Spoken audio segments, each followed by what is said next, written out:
Good morning বন্ধুরা, দেখুন good morning, দেখুন গুড মর্নিং।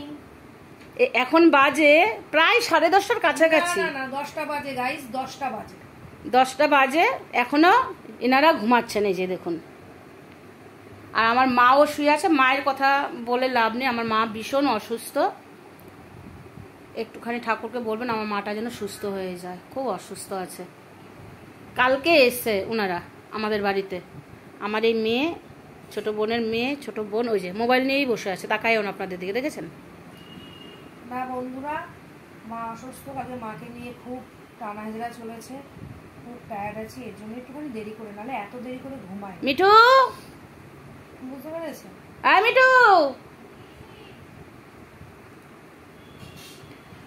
তো এখনো চা খাইনি। দেখুন, আমি কিন্তু এত দেরিতে চা খাই না, কিন্তু এদের জন্য এখন আমার চা খাওয়া হয়নি। এই যে মিঠু এসে দরজা খুলেছে। গুড মর্নিং জানাও সবাইকে। এবার চা খাবো আবার। ঠিক আছে, মিছি মিছি বললাম, একবার খেয়ে নিয়েছি চা।